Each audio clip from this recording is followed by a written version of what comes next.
Marquise Goodwin tries to turn the corner. He is out of bounds right at the first down marker. He has a Texas first down into plus territory, a gain of 11. You love the multiple weapons that Brian Hartson has, but how does he mesh it all together? You know, they're still in the phase of his first year as the offensive coordinator. All these different guys with different skill sets.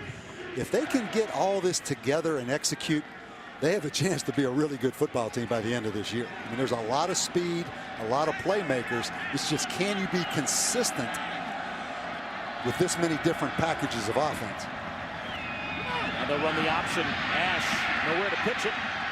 Cuts it back. That's a pretty good job of pursuit by that UCLA defense. A gain of 1. And Longhorn fans, don't miss out on another great Texas football game.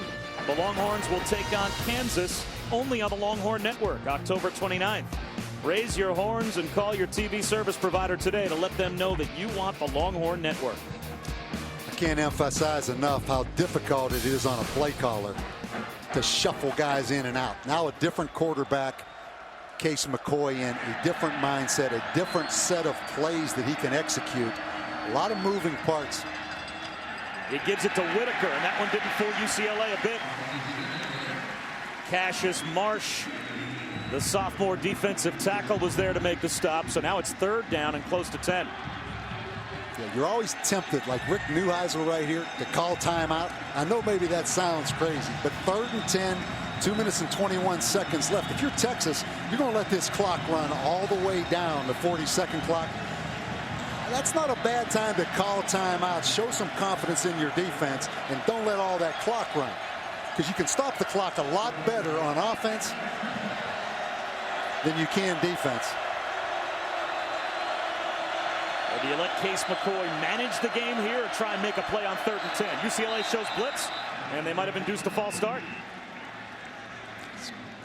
It's going to be an interesting call right here. It might be offsides on UCLA. Offside, defense, number 94, 5-yard penalty. Yeah, he actually caused the offensive lineman to flinch that time. Well, how does this change play calling if you're Brian Harsin when you've got 3rd down and 5 now, and a spot where even if you don't get it, if you punt, probably inside the 15-yard line? Yeah, I think dramatically changes it. 3rd and 5.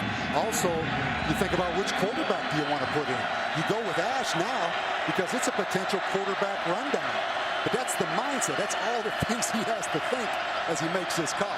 Ash right up the seam. He's got Shipley for a first down. So the quarterback change, and Ash instead throws for it, a gain of 12 to Jackson Shipley. Yeah, and that doesn't look like Boise State, where Harsin came from. Give him a lot of credit. He's doing what he has to do with this Texas offense. A little option type fake. Hits Jackson Shipley on the dump pass. But again, let's go back to that offside penalty on 3rd down by UCLA.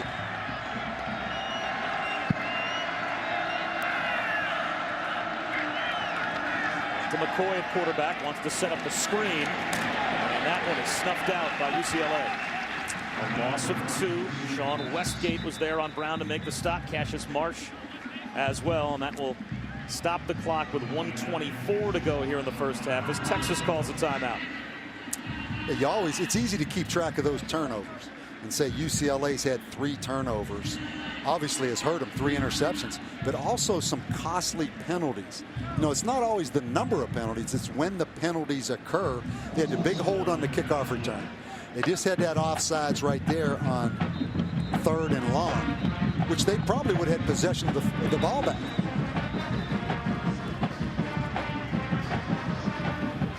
Up by 2 touchdowns, knowing UCLA starts the 3rd quarter with the football.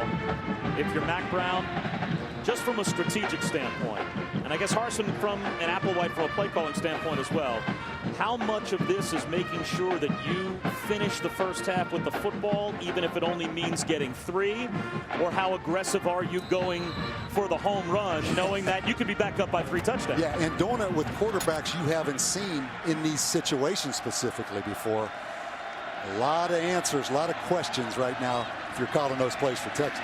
Here's McCoy under pressure into traffic, and he's got a man. It's DJ Grant. He's had a big first half, and he's got a first down catch. Tony Dye on the stop. But you talk about presence. You talk about the it factor. I think Case McCoy showed it right there. Wants to get his team lined up so he can spike it and preserve some time and hold on to that last timeout for Texas. So good clock management. 1:08 to go in the first half. Yeah, we kind of talk about just presence. And that's the thing that Mack Brown loves about Case McCoy. Watch right here. He's going to get some pressure. His ability to make throws on the run. It's not the prettiest thing. It's something you don't coach guys necessarily to do. But right here, that's one of those oh no. But that's what makes you special, Case McCoy. Keep doing it moments. Four-man rush. McCoy broken up at the goal line. Great coverage by Aaron Hester. Knocked it free from Mike Davis. It'll be 2nd down and 10. Check that, 3rd down and 10 because of the spike. Yeah, Mike Davis is a guy you keep waiting for him. It's tough on him because he has some young quarterbacks. But Mike Davis last year as a freshman was a big-time impact receiver for the University of Texas. Hasn't had many opportunities this year. Out of high school on ESPNU, we projected him as the #2 wide receiver prospect in the country.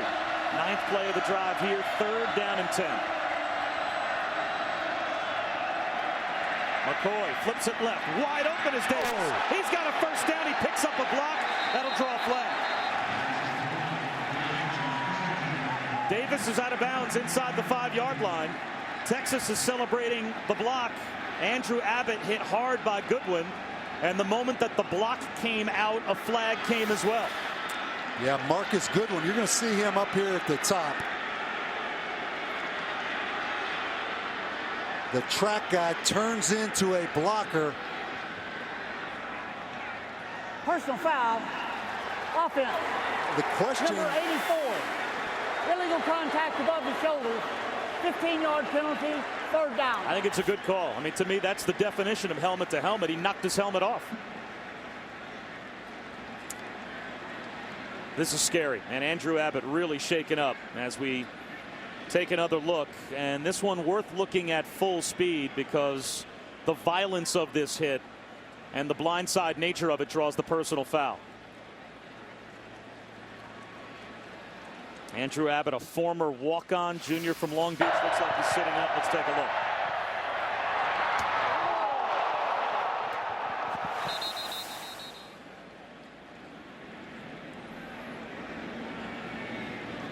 There's been such an emphasis on that. And I think the NCAA has done a great job the last several years of helmet-to-helmet blows above the shoulder hits. Several years ago, that penalty would not have been called. Several years ago, those kind of hits were the one that made SportsCenter that everyone applauded players for making. Now they're trying to get away from that as a protective measure for players. And rightfully so. I mean, you don't have to hit a player the way Goodwin just did in order to accomplish the goal of making sure he doesn't tackle the ball carrier. Your job there to block him, you can just wall him off. And Mike Davis still would have had the sideline. So a 15-yard penalty makes it 3rd down and 18 back outside the 25-yard line.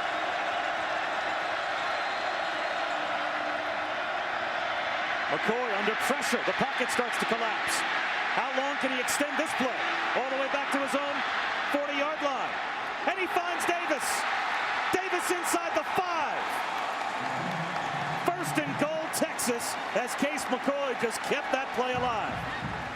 Well, Colt McCoy has to be smiling up there in Cleveland or wherever he is right now. But when we get a chance to replay that one, that was the it. That was the it factor. Good presence right here. Texas with 1 timeout. Plenty of time right here. Clock just now winding. That was an incredible play by Case McCoy, staying alive.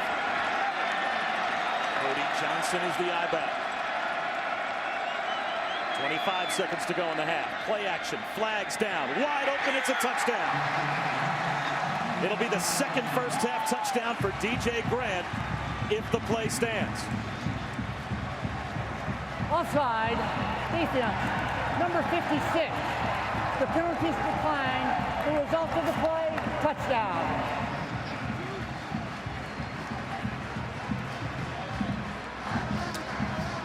Like I said earlier, how do you project based on how a guy plays in practice, how he's going to play in the game at quarterback? Case McCoy, when the lights come on and it's game time, he's got a little magic to him now. And what a killer for UCLA as well, as they're down 3 touchdowns once again with 21 seconds to go before halftime.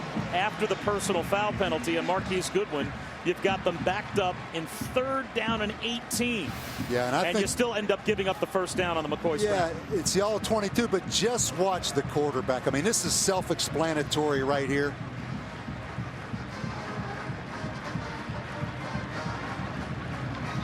I mean, that's Doug Flutie. Impossible to stay in coverage that long. Finds a wide open Mike Davis.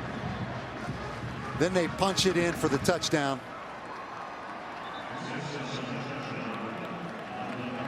Off the play action. You're going to see a little play action pass right here for the touchdown.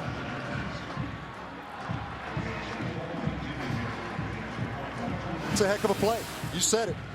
I mean, backed up after the personal foul penalty on Goodwin, 3rd and long. UCLA in position to take them out of field goal range. It's one man making a great play, Case McCoy, and keeps the play alive. That's why he is the quarterback at the University of Texas. Not the biggest guy, not the strongest guy, may not do things at practice that just make it a unanimous decision that he's the guy, but he's got some magic. Squib tick out to about the 25-yard line. Out to the 38-yard line goes Philip Rule, as Texas plays field position with 14 seconds to go in the first half. And what a momentum shift. UCLA had so much rolling back in their direction after Brijo engineered that touchdown drive to make it 21-7, and they got the football back with about 5 minutes to go, knowing they get it coming out to start the 3rd quarter, but 3 downs and out. Rick Neuheisel's defense couldn't shut down the 3rd down and 18. The McCoy scramble keeps the drive alive, and it's a 3-touchdown lead again for Texas.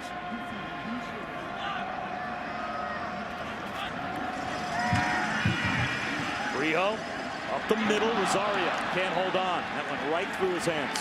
You took that shot of Rick Neuheisel on the sidelines. You talked about that story in the LA Times today. He's taken a lot of heat, but players have to make plays. I mean, those 3 interceptions by Kevin Prince, at some point when a kid gets out there and takes the snap, you have the responsibility as a coach to coach them up all week, but they have to play. And just like that situation right there on 3rd and long, they had plenty of opportunity to sack Case McCoy and force Texas to punt.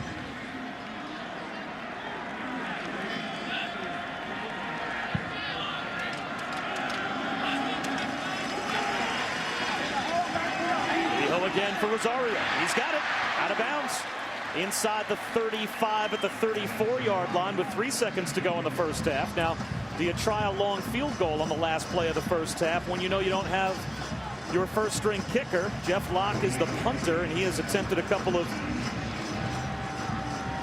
obviously knocked down an extra point on the UCLA touchdown, and it looks like they are going to try a long field goal with Jeff Locke. Yeah, and Locke, tremendous leg strength. You know, excellent punter, 51-yard field goal. The only thing you have to watch, Texas blocking this thing because of the low trajectory, because it's a long field goal. But go ahead and take a shot right here with Locke. I think he has the leg strength. He definitely has the distance. And he knocks it down. A 51-yard field goal by the punter. So UCLA, we mentioned it, they will start the 3rd quarter with the football. Down by 18 now, though, as we check in with Samantha. Coach, obviously some early struggles at QB, but how do you change the protection to account for all this blitzing? Well, we had a miscue early. We got to make sure that we win. We've solved that one.